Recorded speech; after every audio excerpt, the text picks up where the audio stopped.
गरीब माँ बेटी का 15 अगस्त। भोर के 4 बजे से ही पटरी पर ट्रेन चलने लगती है। हॉर्न की आवाज पटरी के पार गरीबों के बसी झोपड़ी तक सुनाई दे रही थी। लगता है सुबह हो गई। विद्या, मैं रेलवे स्टेशन पर जा रही हूँ। पारुल को तैयार करके स्कूल छोड़ देना। जी माँ। दामिनी अपनी झाड़ू उठाती है और पटरी पार करके रेलवे स्टेशन आकर प्लेटफॉर्म पर झाड़ू मारने लगती है। तभी फौजियों से भरी हुई एक ट्रेन आती है। सब भारत माता की जय के नारे लगा रहे थे, जिस पर दामिनी स्टेशन मास्टर नरेन से पूछती है, स्टेशन मास्टर जी, ये इतने सारे फौजी रेलवे स्टेशन पर किस लिए उतर रहे हैं? अरे तुझे पता नहीं है क्या? 15 अगस्त आने वाला है, इसलिए बॉर्डर से फौजियों को बुलाया जाता है सुरक्षा के लिए। हर साल 15 अगस्त पर लाल किले से लेकर राजपथ तक झांकियां निकलती हैं। हजारों लाखों लोग देखने आते हैं। असल में थोड़े वक्त पहले ही दिल्ली शहर में वो आई थी, इसलिए उसे खास पता नहीं था कि शहरों में 15 अगस्त का जलसा किस तरह से मनाया जाता है। आर्मी सोल्जर की टोली रेलवे स्टेशन से जाने लगती है। तभी कुछ दूरी पर जाकर एक धमाका होता है, जिसमें 2 सिपाही ढेर हो जाते हैं। ये नजारा देखकर दामिनी थर थर कांप जाती है। उसकी आंखें भर आती हैं और वो अपनी जिंदगानी में खो जाती है। दूर छोटे से गांव सीतापुर में सिपाही सूरज का खुशहाल परिवार बसा हुआ था। सूरज के पिता लखन, पत्नी दामिनी और 2 बेटी पारुल, विद्या थीं। कसी कबूतर बोलो पारुल। तसी कबूतर। खसी खरगोश। खच्ची खरगोश। माँ, देखा आपने, पारुल कितनी अच्छी और साफ तरीके से पढ़ रही है। वो तो पढ़ेगी ना। विद्या बिटिया फौजी की बेटी है। एक दिन मैं तुम दोनों बहनों को फौज में भेजूंगा। बिल्कुल नहीं, आप ही को मुबारक हो आपकी ये फौजी की नौकरी।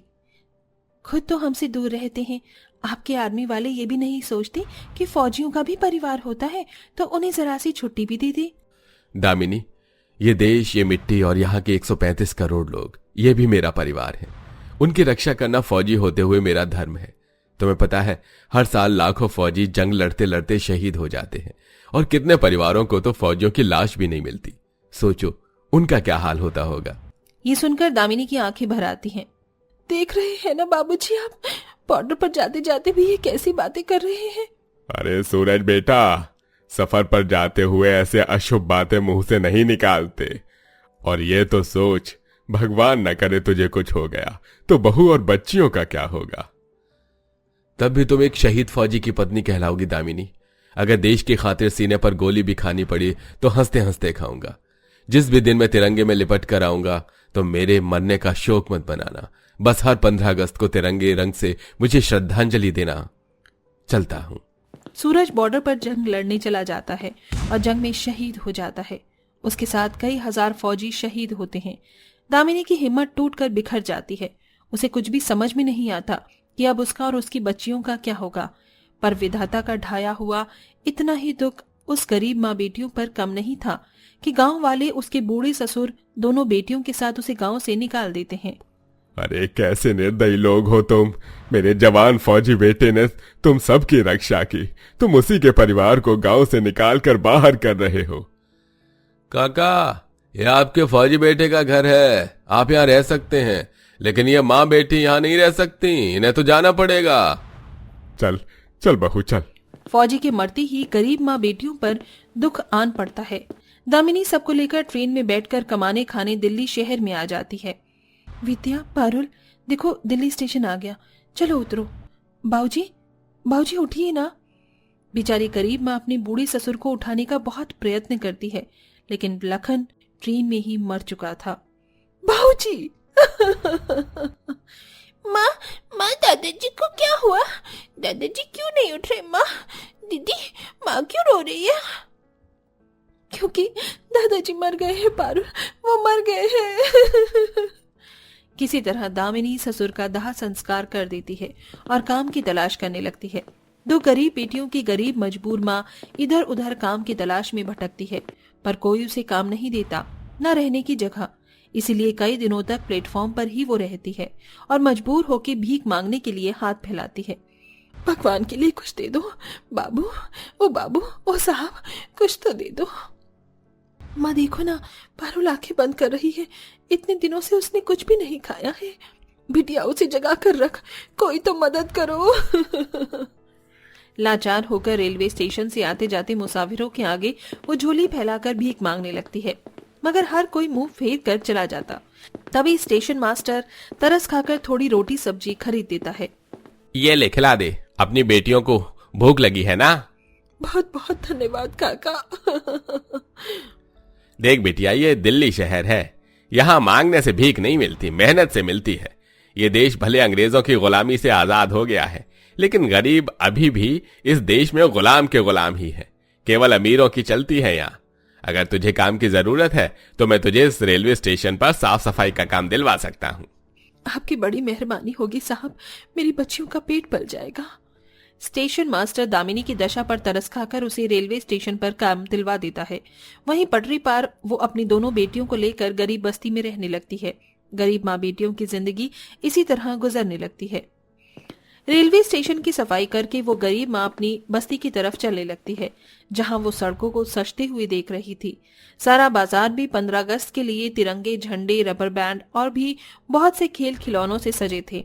कोई बच्चा गांधी जी की चरखी खरीद रहा था, तो कोई बच्चा छोटा बड़ा झंडा, तो कुछ बच्चे टोली बनाकर दुकानों पर बिकती लाल, पीली, नीली पतंगे खरीद रहे थे। सभी के चेहरे उमंगों से भरे हुए थे, सिवाय उस गरीब दुखियारी माँ के दिल को छोड़कर।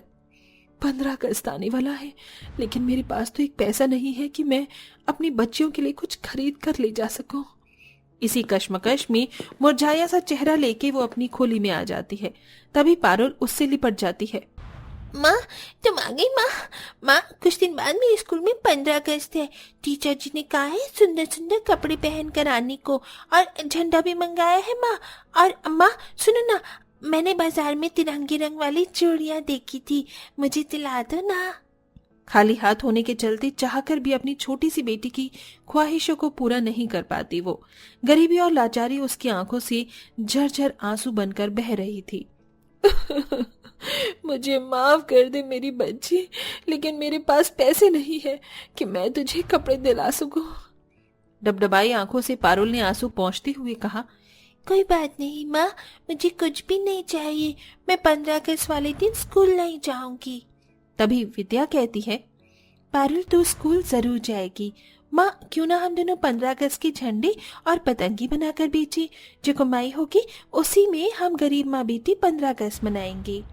विद्या के सुझाव से गरीब माँ को उम्मीद की किरण दिखाई देती है और दामिनी स्टेशन मास्टर के सारे अखबार ले आती है, जिससे वो रोज खबरें पढ़ते थे।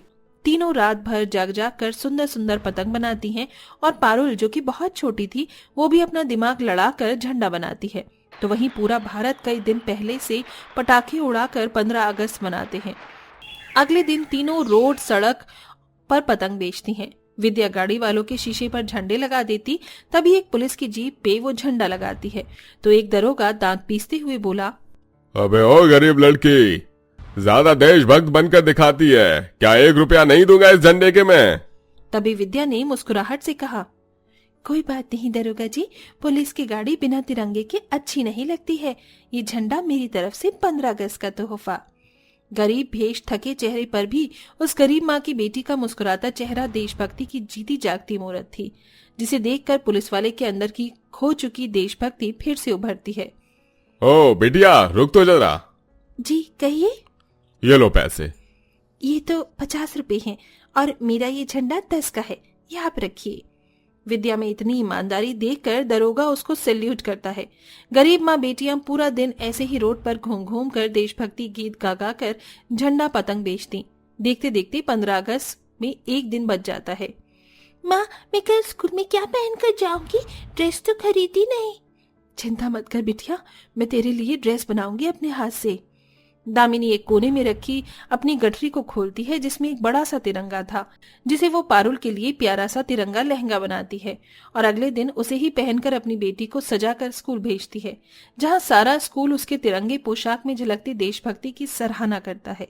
वहीं पूरा देश सड़कों में घूमने निकला हुआ था, लेकिन दिन से लेकर शाम ढलने तक भी गरीब माँ बेटी राजपथ के पास झंडा बेचती रहीं और जो पैसे कमाए उसे रोड में भटकने वाले गरीब बच्चों में खाना खिलाकर 15 अगस्त मनाती हैं और सब एक साथ फुटपाथ पर पूरी भक्ति से इंडिया गेट पर लहराते ध्वजा को देखकर जन गण मन गाते हैं। भले गरीब माँ बेटियों के भेष गरीबी से भरा हुआ था, लेकिन दिल में देश प्रेम था, जिसे देखकर अमीर लोगों के मन में 15 अगस्त के प्रति महत्व बदल जाता है। आज के वक्त में 15 अगस्त की आजादी का दिन लोगों के लिए केवल घूमने फिरने और खाने पीने का पात्र ही रह गया है। लोगों के दिल से शहीदों के बलिदानों का महत्व जो धीरे धीरे कम हो रहा है, ये वो दिन है कि हम उनके बलिदानों को याद करें।